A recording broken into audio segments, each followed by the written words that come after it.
John Patterson's here. It's great to see you.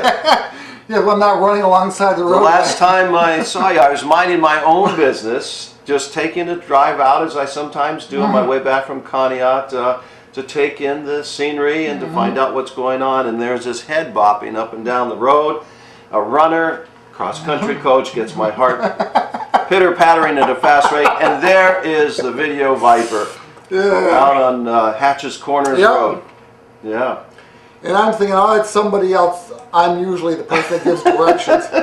How do you get to I-90 from here? So that's what I was expecting. Or how do I get to Route 7? That's right. Instead, what question did I ask you? I don't know. But you asked me a question. Oh, man. Lyme disease. Can we do something? And we recorded that. I still haven't got the video, though. Well, it's still being processed. Okay. We're going to email it to you. But I did a public service announcement to get out to our folks here because those ticks are everywhere. And they don't take a break. And I know even during the winter months, this is a time to be out in the harvest. This is a time to be walking in the leaves out in some of our trails. And for our hunters, just want them to be very cautious going out in the woods because we still lead the state in terms of Lyme disease that's reported by our veterinarians. And if they're on our animals, on our dogs, they're going to be in our house. So just be careful, be safe, enjoy the outdoors, but that was the idea of that. And I wanted to, that's why I asked. I saw you run, I said, could we air a public service announcement so our folks are aware of that? And obviously it made a big impact on It made a huge impact on my life. If I'd have said something about going to a Rolling Stones concert. I got home then, and my wife says, Robert, you're awfully quiet since you got back from that run. And I said, I've been thinking about Lyme disease. Did you start getting itchy? Yeah, that's right. Good. It's good. You look good. You've got a tie on today, but I don't see any Rolling Stones. No, I'll wear some. I'll wear some tomorrow. Okay. Big boy clothes. I like that. If you look at my closet, though, it is just all my T-shirts are Rolling Stones shirts, and there is a Rolling Stones T-shirt day that every year you post a picture of you on. And then they gather them up and they make a YouTube video, and they're from people all over the world. So one year, I laid down on a queen-size bed, and my wife put Rolling Stones shirt all over it, and on me, and everywhere on the bed. We didn't get all of them, but we got a nice selection. Good. I can't think of or hear a Stones song now and not think of you. I want you to know that kind of an impact. I get that once in a while, somebody I haven't seen for years, or they'll email me. I just heard 3 songs from the Stones, and it reminded me of you. Good times. So you're settling into the chair, nice? Oh yeah. Tell me, how's it been? Well, at first, the fact that there's nobody here helping me is but you get into a routine, and you remember. There's first of all, 4 televisions to turn on, and so you got to remember to turn all the TVs on. You got to remember to turn the camera on. You have to turn the lights on. There's 2 different kinds of lights in here. There's a thing to turn on for the telephone, for the phone to get those, and things that when I would fill in for Pat, I'd be sitting here saying, "You can call us at 5." Did I remember to turn the? I didn't turn the phone. Hold on a minute, folks. That's right. And away you went. So I'm getting used to that kind of stuff. And I'm remembering that if I have a guest, to hit the record button there. That's important. Yeah, so then when it's over, I can stop the recording and then pull it off the hard drive and put it in the system. And we can rerun the interview later, or we can put it on our streaming site and put it on YouTube. So good. And it's just into a routine. Good. Well, I think of you when I think of Jay Leno following Johnny Carson. Oh, yeah. Or Jimmy Fallon. Except Jimmy Fallon gets like Keith Richards every once in a while. I'm still waiting. He hasn't responded to your request yet. Well, they're going to South America and Latin America this spring, the Stones are. So they may be. Jeez. Conneaut or South America. Come on. Mexico City. Yeah, 53 years. But I mean, not only do they perform, it's not like, I don't know,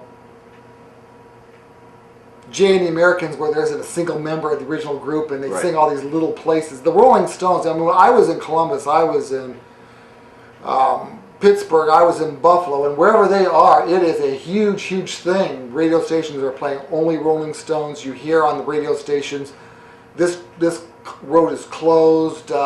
This is closed for the day because of the Rolling Stones. Police are reminding you these are the places you can park. It's like the Pope coming. I mean, it's still 53 years later. I never quite compared Keith Richards to the Pope, but in your case, I would respect that.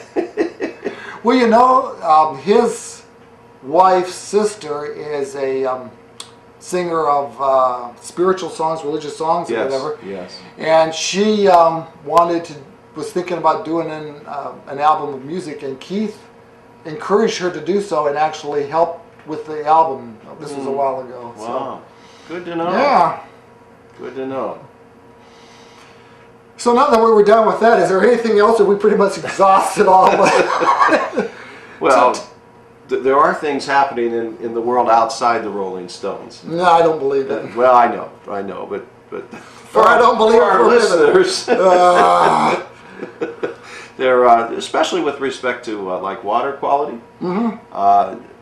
We're going to be introducing very, very soon. We've worked out some of the kinks in it.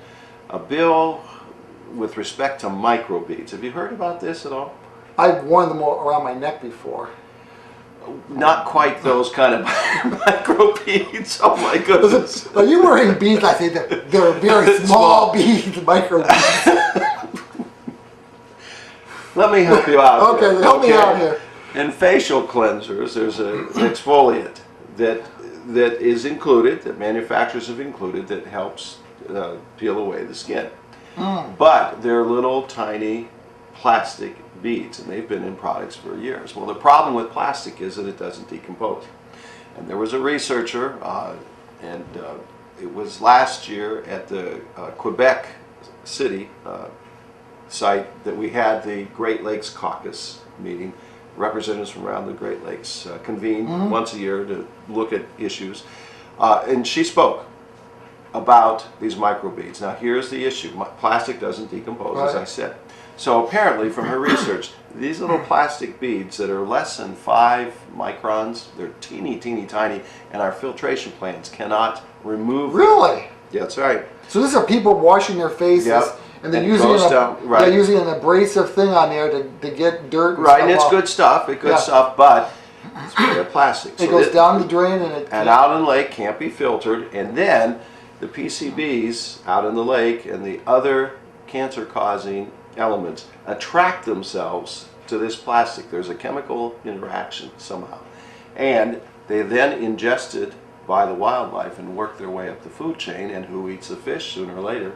It's us. And the problem is there's all kinds of plastic in the lake, and she has done numerous studies where they actually troll around in the lake, collect the plastic that's floating, and there's microfibers from our clothing, there's plastic bags, there's plastic from bottle caps, you name it. But these little microbeads are especially irritating. So a number of legislators, and I'm concerned always about water quality, have introduced legislation to phase those out, and the manufacturers are aware of that. They know they have a problem, so that we can start to address this issue. Problem with plastics is theoretically it has such a long life, it doesn't decompose. It's hundreds of years. Well, plastics came to us during World War II. That recently. It was 70 years ago. So in theory, every piece of plastic that's ever been created is still in existence somewhere today. So we can do our part to get them out of the lake. So that's something that, along with the water quality bill with respect to phosphorus in the western end of the lake, there are a lot of things that we're working on to try to improve the water quality. We don't want to have to keep sending care bottles of water to Toledo all the time. No. And amazingly, and we can't figure this out, there was an algal bloom on the Ohio River this summer. Did you know that? Yeah, I heard that. From near Steubenville all the way down to Cincinnati, and this has been about 3 weeks ago. They had to cancel a swim across the Ohio River in Cincinnati because of the phosphorus. Contains microcystins that are as dangerous, more dangerous than cyanide. So We don't know. I mean, there's agriculture there, but there isn't the runoff. What's causing this? Yeah. And so we have Stone Lab doing research, Heidelberg's doing research. Obviously, there's municipal overflow, there's septic, there's those who fertilize their yard, although Scott's has pulled the phosphorus out of their fertilizer. All that runoff accumulates, and we do know that the rain has been more concentrated and more incidents of heavy rain in the last 10 years, and so it's created that phosphorus problem out in western basin. But the Ohio River, come on, that's a body of water that should be moving and shouldn't have that necessarily issue. So a lot more research to be done. Water quality is of utmost concern. Right, because we've got water. And California doesn't. That's right. Nevada doesn't. Washington doesn't. Yeah. Oregon, some of those areas that are heavy into agriculture would love to have our water.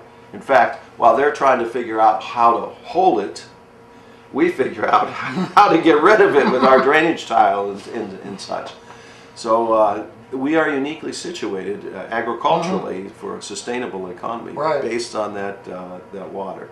And in addition to that, you think of the what it means to Conneaut, the fishing industry, and the tourism, D-Day, and just the port, and taking a walk on the boardwalk. I'm sure you've done this at sunset with your significant other. Just taking my wife too. She watched the show. Oh, I hope not. Is she your favorite wife? Oh, yes. Jeez. Oh, I'll go home and there'll just be a smirk on her face. What'd you say again? I was setting you up for a nice comment too. Here's what you really meant to say. To your wife. To your wife. Yes, I'm going to translate your thoughts. Translate for me, please. That at the sunset at Conneaut, there's nowhere else on earth you'd rather be with no other person. And my wife, yeah. And you look... Louise! Well, weren't you just telling me that you can't wait till tomorrow? Right. Because she gets better looking every day, and your relationship deepens every day, that's right. and your appreciation for her... Let me write this. Write that down, quote it. I'm here to help you.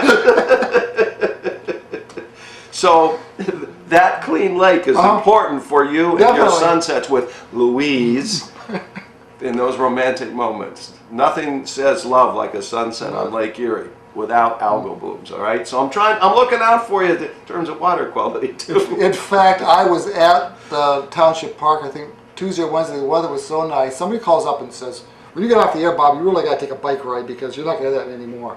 So I rode my bike down to Township Park, and I actually called her about something there. And she was on the phone to a friend who lives in Toledo.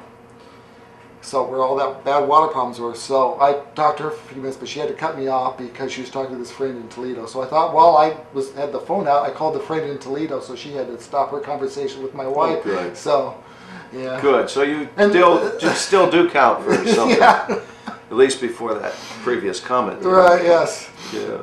So that's important. Yeah, it is.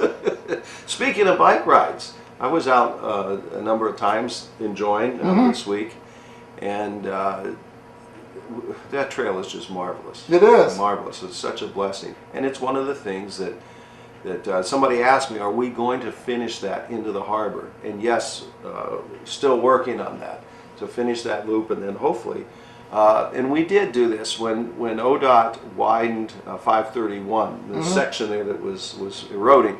We did put in a bike lane, and the hope is that as we continue to upgrade 531, we put in bike lanes as we go. Again, because of the tourism and the fact that it's beautiful. That lake is along the way. There needs to be more bike lanes. Well, I don't restrict myself to bike paths and stuff, but it's nice to be able to ride along the lake, and the best place to do that right now is at Geneva State Park, and it's about a 7-minute ride, and then you're out of there. And you're out, and it's short, and I realize that. So that is under consideration. And when you think about it, there are close here, there are some wonderful bike paths. Obviously ours. Beautiful one in Geauga County, Lake County. It goes right through the old railroad line that went from Youngstown down to Fairport Harbor. Through the highlands there in Geauga County. That's fantastic. Over in Meadville, there's the one along French Creek and the Conneaut Swamp from Route 19. It goes all the way to, it's 5 mile, but it's beautiful. And there's another one south in Crawford County there along, oh my gosh, there's a lake. What the devil's the name of the lake? At any rate, it travels around the lake. It's just south of Meadville there. Name escapes me. I've only done that one once. The point of the matter is, oh, and then you go over to Franklin, Pennsylvania, right along the Allegheny River. There's a 30-mile paved trail through 2 tunnels. It's just a lot of, if you're into biking, it's a great place. And kayaking, my goodness gracious. And a lot of people that bike kayak too. There's a cross-reference there that's important. We're looking to, I mean, we've had the bikes for years and bike racks, but we're looking to get some kayaks too, to take advantage. There were some beautiful days we had this summer that would just been gorgeous spent on the river. But that's part of the allure of this district that we have, the balance between nature and the preservation of nature, and our 3 scenic rivers, and Conneaut Creek's a wild and scenic. The preservation of that, and the fact that the work is so close too. So we just have so much going for us. I take a lot of pictures and a lot of family pictures and stuff, and then theoretically at the end of each month I have all the pictures ready and cropped and toned and stuff, and then I put them up online, save them so that if my hard drive crashes I still have them and all this stuff. Well, I got a little bit behind, and I'm catching up now from April. But I've seen all these pictures that I took down at the Conneaut Creek with the grandkids and them introducing them to the creek, the twins. It's kind of a rough trip down from my house, and but once they got down there, they had a great time. So I was looking at those pictures yesterday, and Ben sprawled across a big rock like this. And Good. It's they had a lot of fun. Good. So definitely, and they ask about going down to the creek. And that's important. And that's something, when you think about making memories, you can make a lot of memories and cement those relationships with family members for years to come with our environment here. It's just simply priceless. And those kids, your grandchildren, will never forget that. And they'll constantly badger you about going down to the creek. Exactly. It's kind of, we had for Halloween, we bought them some Halloween stuff, and we did a treasure hunt. And we've done treasure hunts with them before, but they found the clues too quick, and 5 minutes later. So we made a long treasure hunt where you got clues, and it would take you someplace else, and take you someplace else. And it took us out into the woods to this little cabin we have, and they'd see this rope there, and they said, "Hey, you got a rope out here?" And he said, "That's the rope we used to climb down to get to the creek." So yeah, they remembered that. Go. Yeah, Good. Yeah, like 4 months later. So Good. Some other issues with respect to water quality.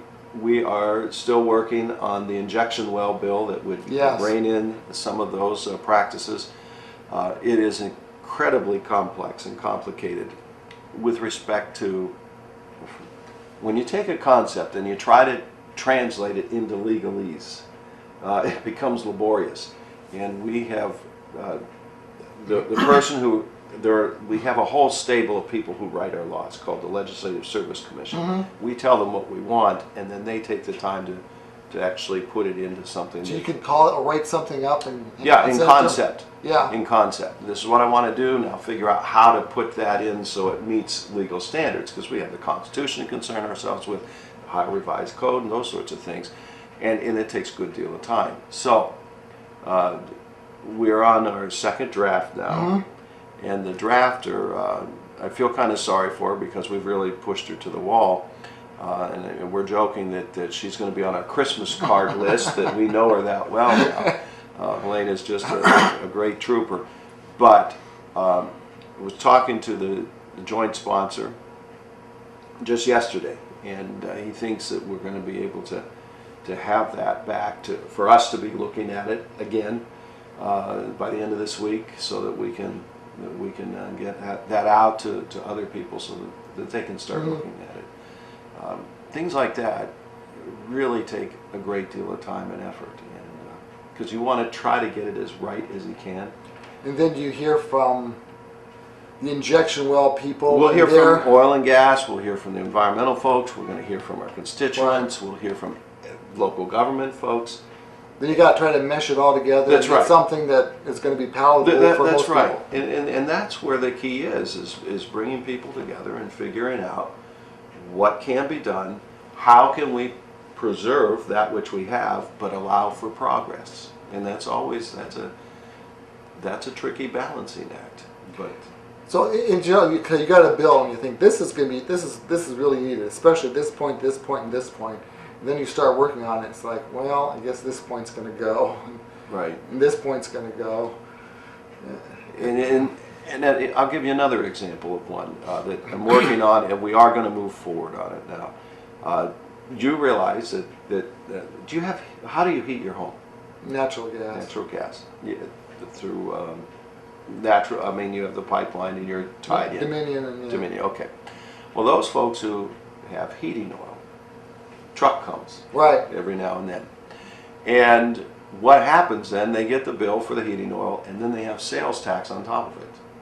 Yes. Okay. I years ago we had you know what I'm talking a trailer about. when we were first married, and yes. Okay. So you're thinking, well, I'm going to spend $500,000, $800,000, and then, ooh, got the sales tax on top of it.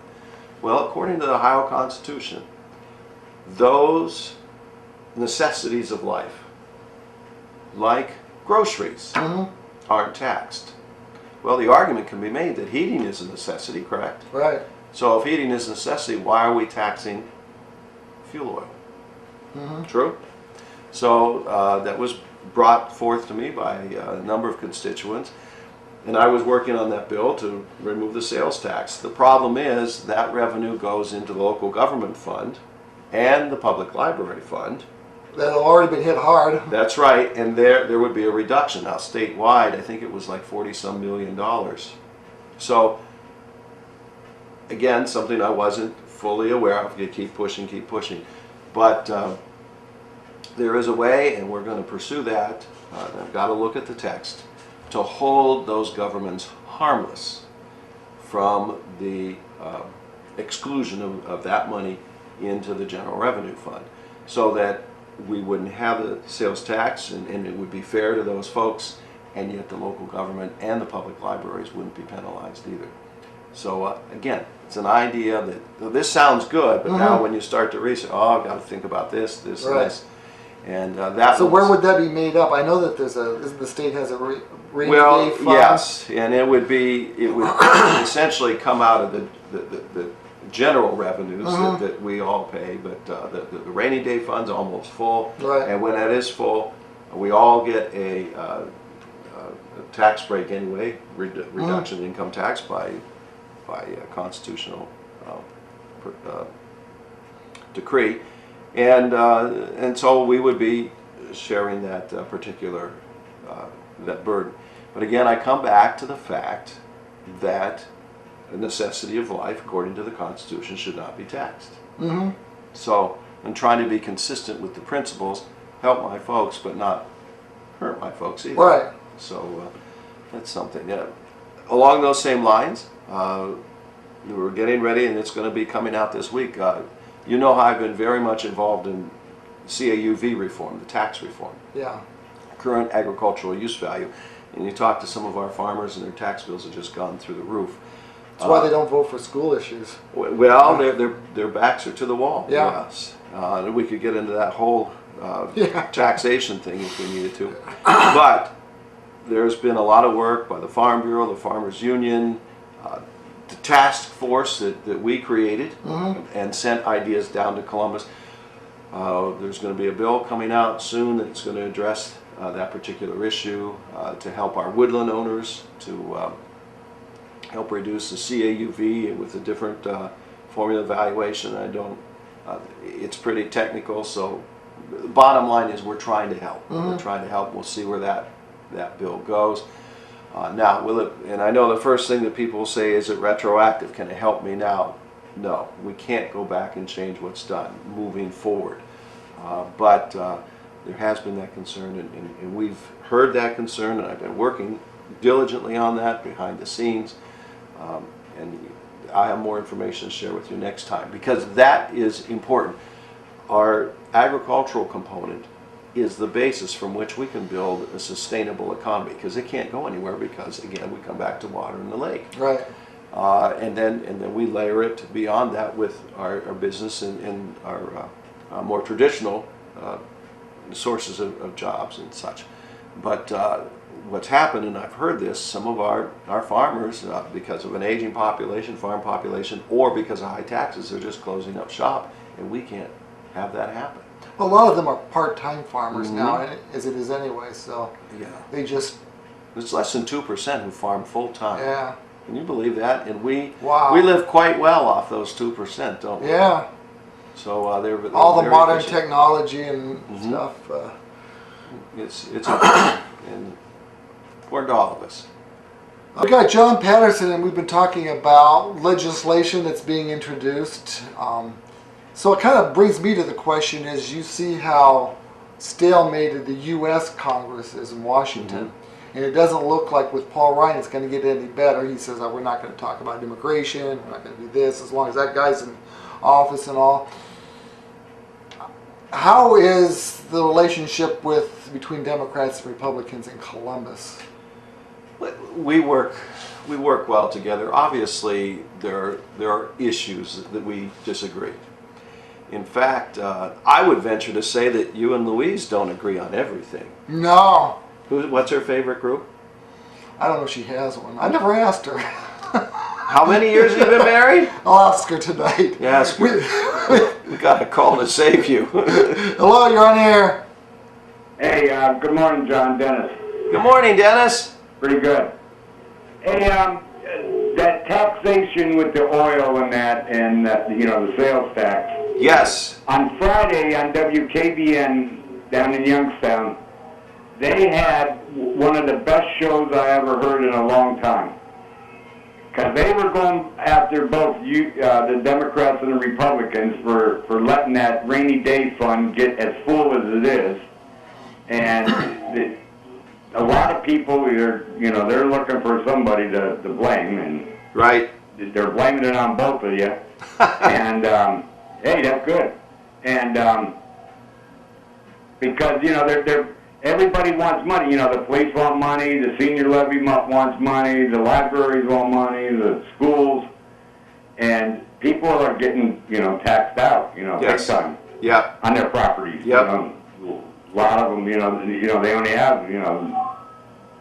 $250,000 house, but they're paying $1,800 a half. Yes. Yes. And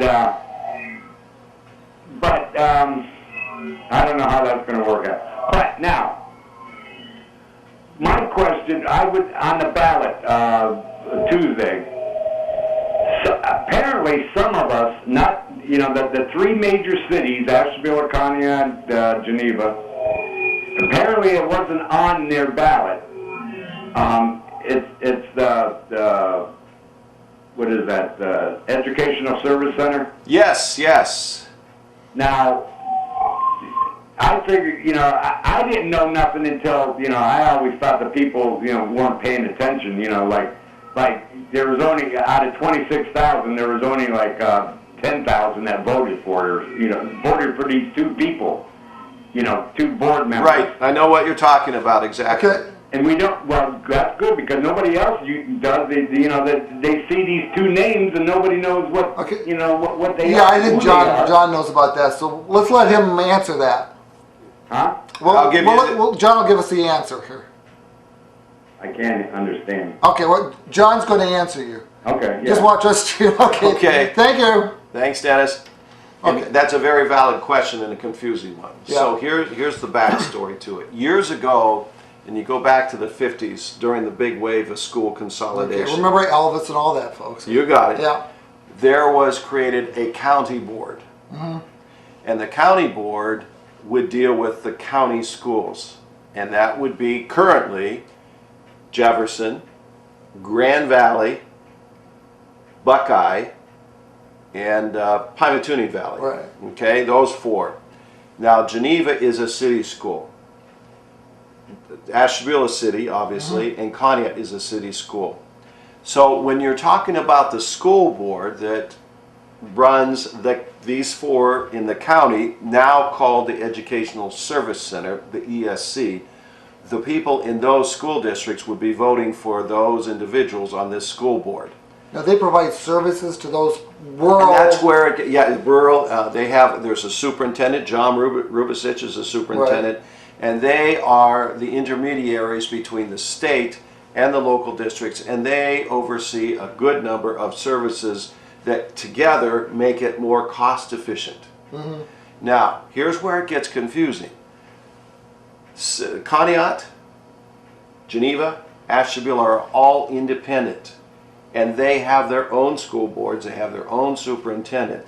But there are times when they too rely on this pool of resources that the county has to help assist their particular cause. Mm-hmm. So even though they use those resources, and that's important to do, they're not technically part of the ESC. So they don't use the services as much as, say, Edgewood would or That's Jefferson correct. or the That's Grand Valley or correct. Pymatuning Valley. And so because these 3 are still independent, the people in those districts would not vote on the ESC school board that oversees those county districts, so to speak.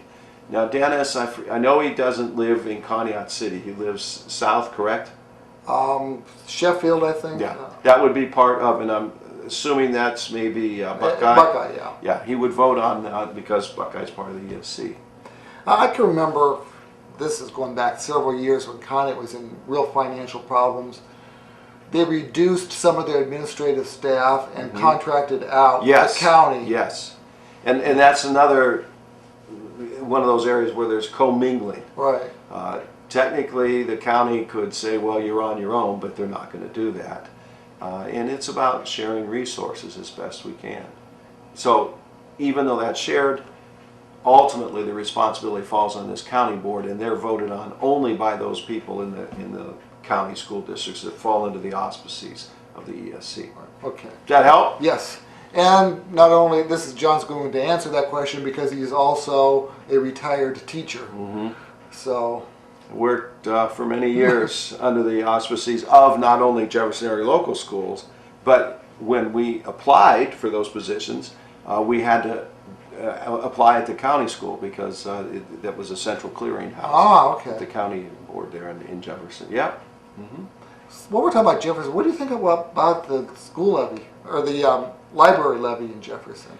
I had a conversation yesterday with a person. They just got these big awards, and yes, and it's they were asking for a little bit of an increase because inflation has carved away. I'll come back to that. Okay. You have a call. Hello, you're on the air. Well, then how do they get their funding? Who pays for them? I mean, Buckeye's paying. We're paying for it. Yes. Each of the 4 districts contribute. Well, why do we have a school board then? Because you also have certain autonomy as well. You have a foot in both worlds, if that makes sense. Your local board, and here's what the problem was, Dennis. There used to be, oh my gosh, and don't quote me on this, but it was several thousand school districts in Ohio, dating back to the early 1800s. Yeah. Well, what they've tried to do is consolidate, and you couldn't do that during the time of horse and buggy. You just couldn't move kids around. That's why Pierpont had its own high school, Williamsville, Richmond, every little crossroads. But as we began to have better transportation, paved roads, and that sort of thing, you could consolidate those services. Well, from those little districts doing their own thing, it made more sense to have one body kind of oversee and help all of them so they're somewhat coordinated, because otherwise it would just be state direct control from the state, and nobody wants that. So that's how it kind of grew up, and think of it as you will of dual citizenship. And I'm assuming you live in the Buckeye district, so you would vote on your Buckeye board members, but then you would also vote on this body that works with Buckeye called the ESC. Well, then why is why are they located in the city of Ashtabula? They took control of the State Road School. Yeah. And help me here, was that part of the Buckeye system or was that Ashtabula City? Ashtabula City. Okay. I don't know. It's probably that's where the building was available. Well, that's what they were closing that down because obviously Ashtabula City has a campus out now on Wade Avenue. Yeah. It made sense, and they offer services there.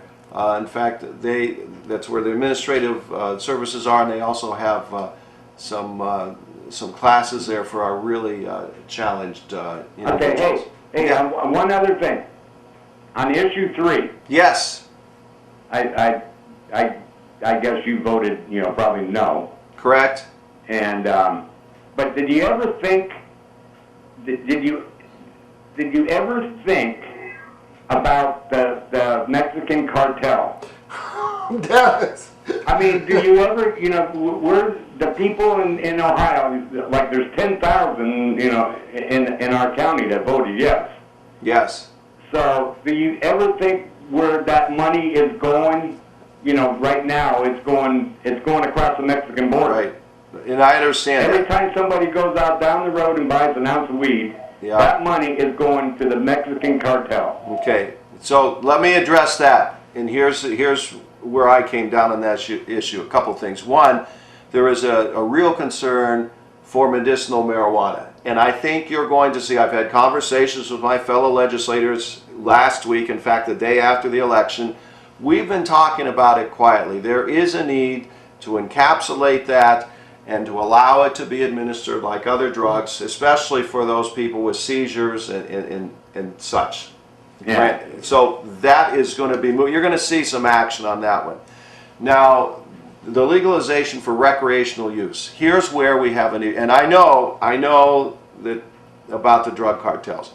But I was in Washington State this summer at a national conference for legislators, and I had the opportunity to talk in great detail with a representative from Washington, and because they've legalized marijuana now, recreational. Yeah. I said, now what are the problems you're seeing? She said, we have a real issue with the drug tests. The testing they have, the most reliable, the cheapest, economically viable test they have is the hair test, where they take a little snippet of the hair. I'm home free. You're home free. But the problem is that will test positive for up to 30 days, 28, 30 days. So you may not have inhaled for 28 days and you're still going to test positive. Well, how do we balance that with the need for a drug-free workforce without a test? Now, alcohol, on the other hand, why isn't the federal government stopping it at the border? Well, I mean, they're letting tons of marijuana, tons of heroin come across our borders, and I mean, how's it getting up here? Yeah, and that's sadly beyond my pay grade. But so that was one issue, the drug and the testing and the workforce. Here's another one, Dennis. I had a meeting with the State Highway Patrol, and there are numbers now. Colorado just legalized their OVIs under the drug. Yeah. Vehicle operating vehicle under the influence. Thank you. I just think of OVI, and I forgot momentarily what it stood for. Up 30% in Colorado. Up 30%. They're concerned about. We've got enough problems with alcohol, and I know drugs are out there already, but there's a concern about safety too. That's why law enforcement was so opposed to issue 3. So somewhere. But then why aren't they out there demanding from the federal government that we stop it coming across? Right. Sheriff Johnson, I mean, he tiptoed around that question. He didn't want to answer it when I asked him. Right. Were you at the event at the vocational school? No. Okay. No. And Dennis, you raise a very good question. We ought to be demanding that at the federal government, because there are a handful of states who have legalized in violation of federal law, and the feds aren't doing anything. I don't have an answer for you, my friend. But it seems like, we could have stopped the cartel right in their track. Because I have a friend down in Dallas that knows a lot of friends down there. And he said they were all worried about it because, the traffic that comes from the Northeast down to Texas and then, brings it back up, Right. Right. They were watching TV real good that night. Right. I would imagine. They were dancing in the street when you know. Yeah, and I understand that argument. So there's It one. sounds like a no-brainer. I mean, you vote yes, and you can stop the cartel, and then worry about it, you know, in the state, you know. Well, I also worried about the fact that with such free usage, perhaps that it would fall into the hands of some of our. Because probably by the time the state put their taxes on it, it would have been way too expensive anyway to get it in. Yeah. To buy it around here. Well, one thing I object to is the fact that if you pay enough money to get it on the ballot, you get the reward. Yeah, the monopoly component. That's Yeah, another yeah. issue related to it. It would have made some people filthy rich. Yeah. Well, it's better to make people rich in Ohio than the cartel, you know. I They're understand. buying guns, or the But government's that- giving them. but Our government's giving them. the guns, fact it's and going then to stop a shoot the war. cartel Yeah, but that's a whole nother that's story, not a you good know. enough reason to legalize something, and they still have heroin and other things. So I guess it's just stuff that keeps me awake at night. Me I too. can't help it. I'm sorry. You know. No. And you know what? I share that common concern because, like many problems, I have to balance, or try to balance as best I can, ideas, thoughts that are valid. And you raise some valid concerns there. Well, you better. Hopefully, they can do some concerns with the property taxes because it's going to start hurting pretty bad now. Yeah, and part of how we can help with that, Dennis, is creation of jobs. And the federal job report just came out last week, and they're up. Now, what I'd like to see happen is that they're not. You know, I've been trying to find out what kind of jobs them 270,000 jobs were. Good I point. haven't been able to find out. You know. That's right, because we want jobs that pay a living wage and not just jobs for the I've been numbers. looking all over for it, and I think it was in the Star Beacon Saturday, but I forgot to pick one up. Yep. But So, always a pleasure, my friend. later. all right, let's go quickly. We've been touching on a lot of issues, and we were getting into a little bit about the library because. Yeah. The library just won a big award and things, and I've been to the Jefferson Library and talked to the staff and all, and it's an excellent library. Truly is. It is. And then we were talking a little bit earlier about how libraries, local governments were hit by the recession a few years ago. So you live in Jefferson. I do. And I imagine the library there is of importance to you. It means a great deal to Yeah. me. And they're going to have to come back. They're going to have to come back because inflation has eaten away at their capital. And I had a conversation with an individual who said that we have to come back, but we have to educate the voters as to why it's important too. Our libraries are critically important, and that's why, Bob, when I have office hours, I'm at one or two places. In Conneaut, I'm at the Senior Center because that's important. It's right located here in the middle of town, first Monday of every month at 1 o'clock. I'm at Chardon Public Library the second Monday of the month. That's where I'll be this afternoon from 1 to 2:30.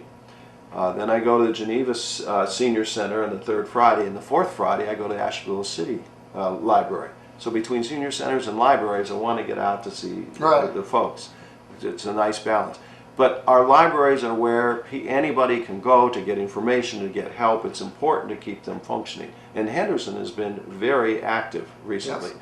But costs continue to escalate, and their ability to adjust money with inflation isn't there because of the constitutional amendment we passed a few years ago regarding capping around 920 based on HB 920 in the 70s.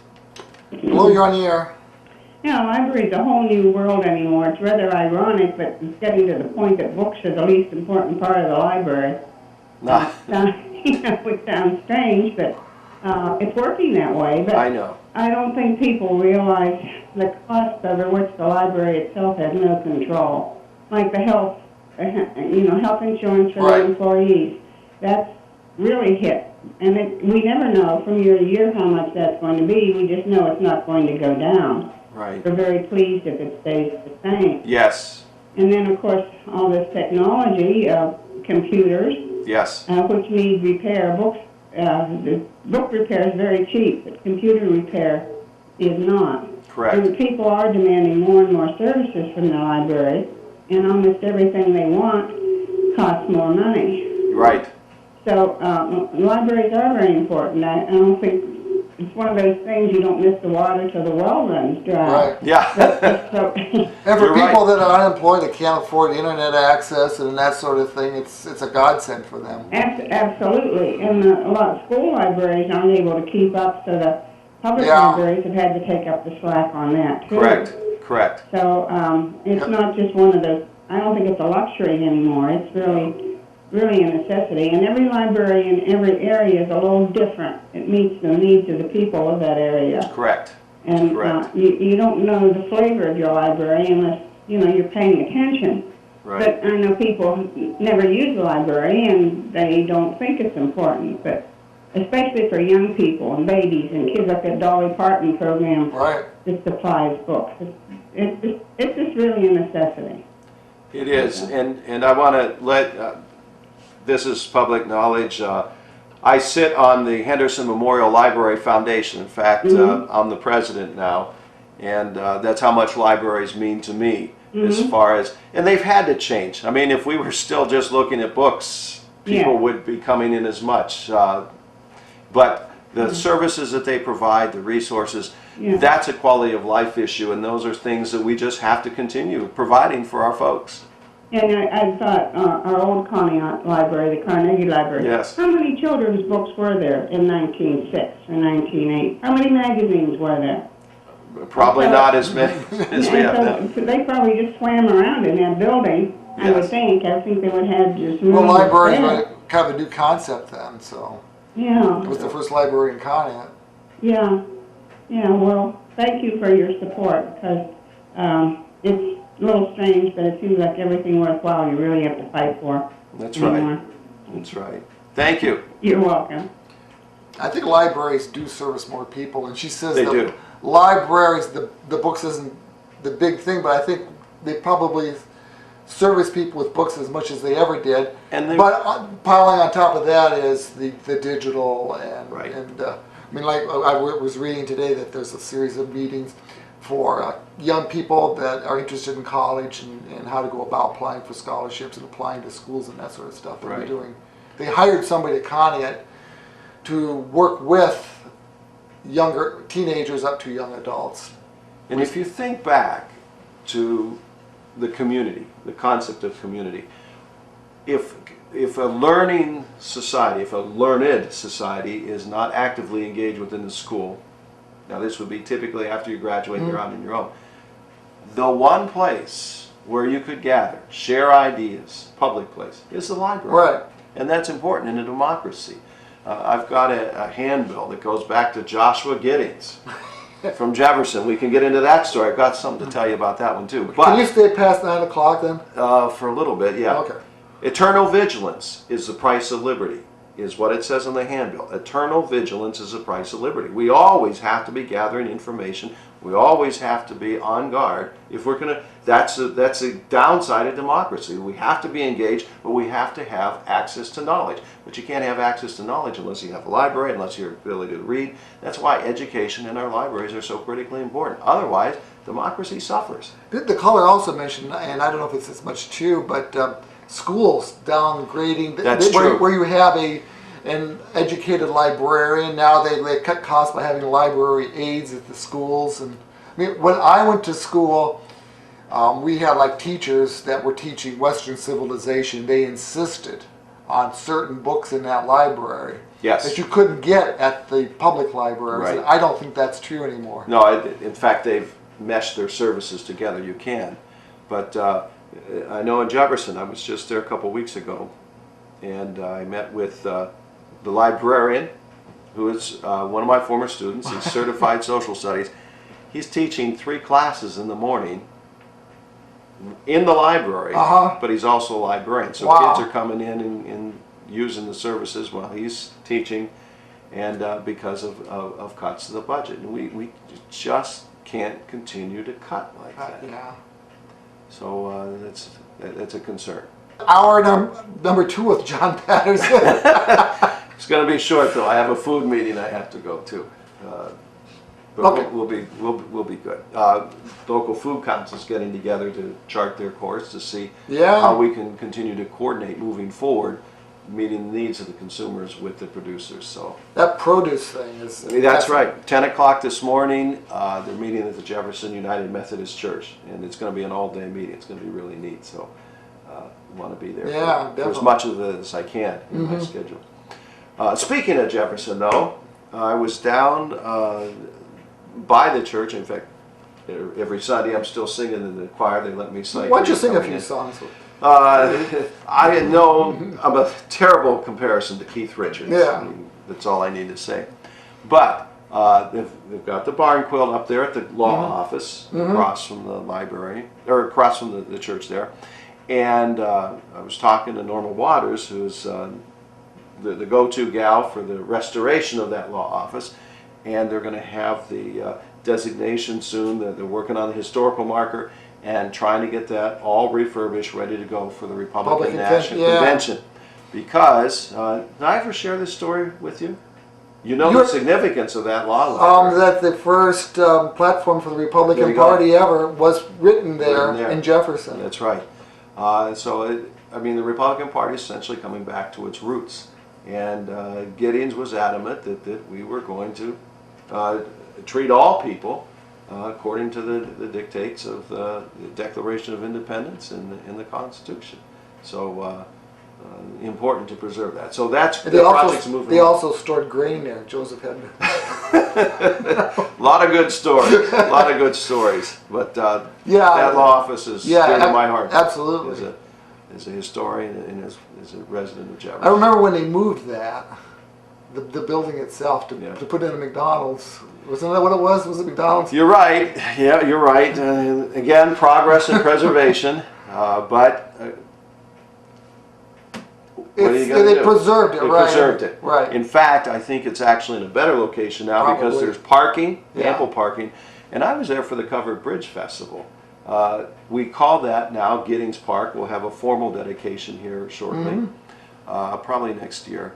But where the old school used to be. But the parking is ample, and you can have concerts there. You can have gatherings there. Is that the area where like the Asheville Arts Center would have their brown bag lunches? It's across the street Okay. from there. All right. But yeah, it's that same, and that goes back.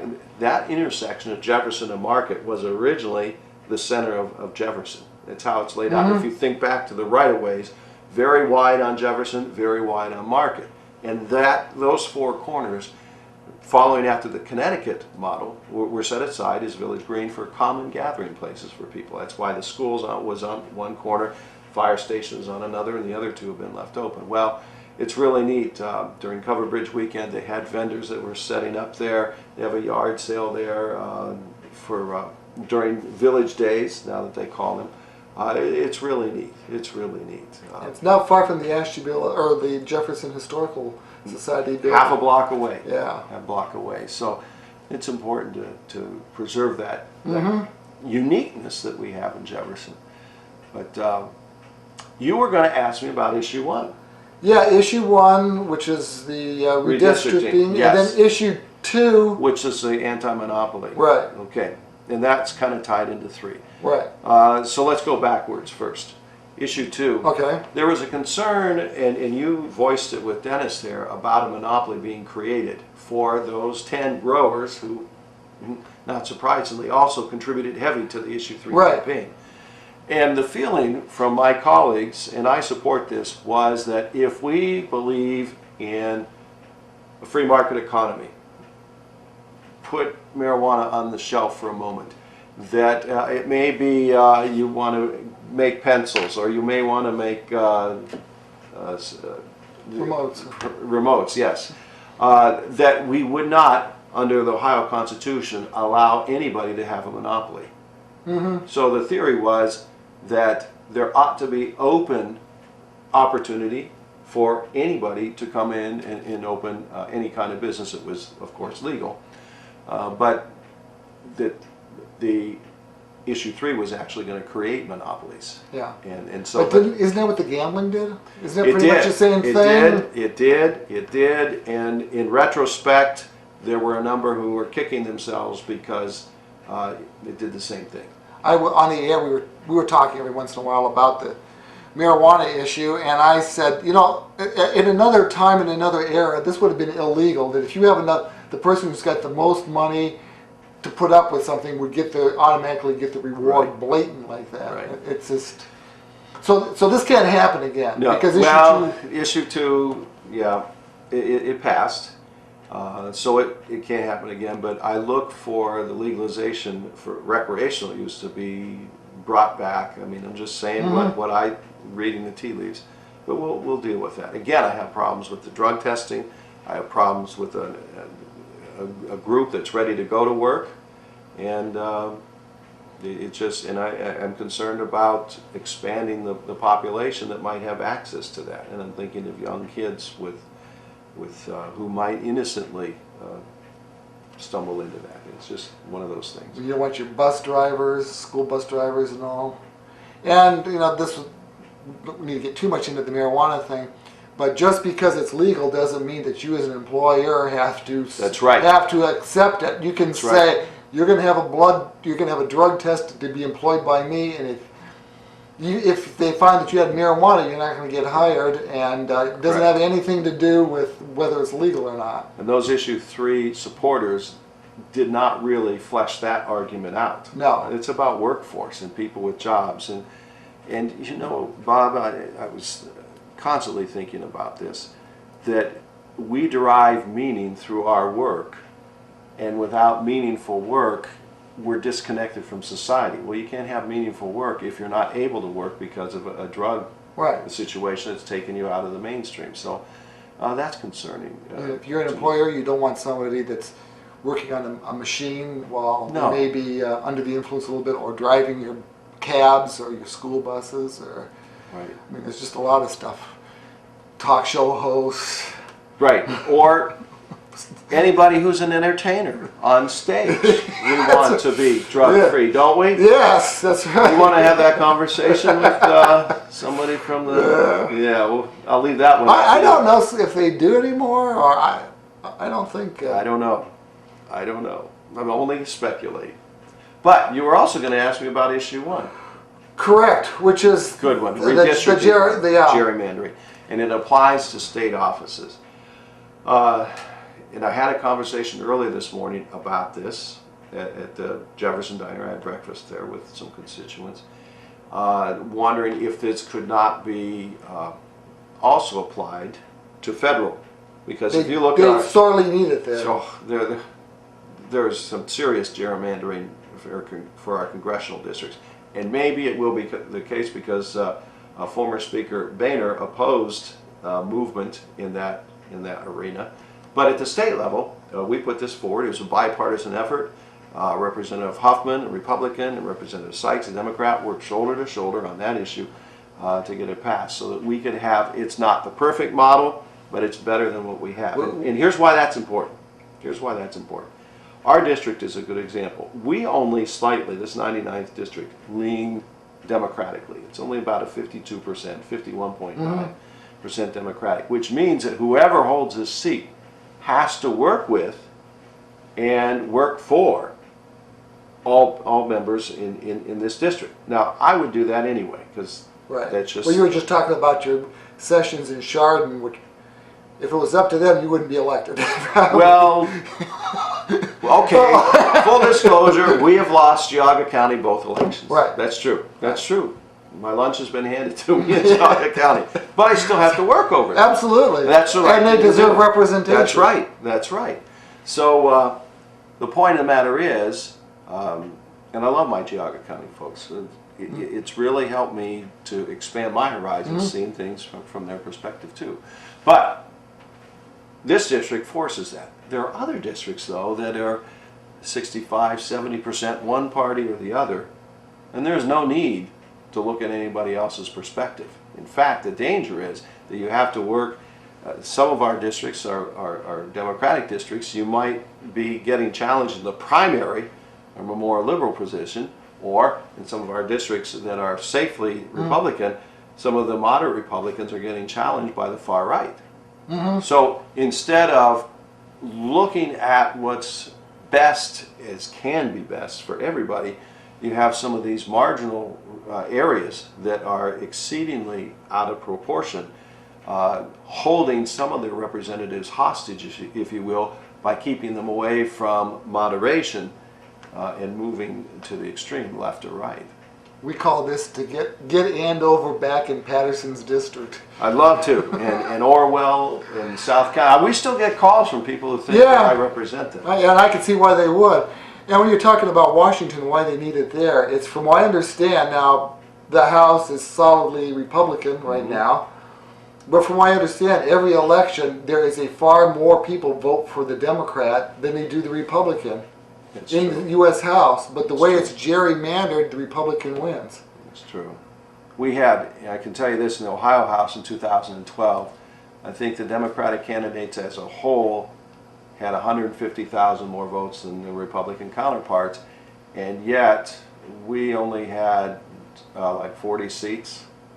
Yeah, I mean, it's not like they're close either, No, really. no. So, and you know what? Both parties are guilty of that. Right, well, the Democrats, when they had their They chance, did it too. They did it too. So it's time to put that partisanship, that blatant partisanship aside and start working for people, for our people, all of our people. They Right. deserve that. They want that. Yeah. And I take that seriously. And the That's voters seriously. wanted it too, because it Yeah. passed. Yeah. Pretty well. One of the most touching comments that I hear is, John, I'm a Republican, but I voted for you because you're going to work for us, for all of us. That's right. That's who I am. That's what I stand for. That's what I want to do. Really, when you think about it, though, the issues you think about with Republicans and such, it's what you do every day isn't like there's a Republican side No. to this, there's a Democrat side to that. No, and so we make more of those divisions than we do of the things that we share. We want good schools. We want clean water. We want a tax system that's fair and shared. And that's the ties that bind us together. So but yet by the same notion, to run as an independent or not to have parties would be difficult too, because you need that machinery to help Yeah.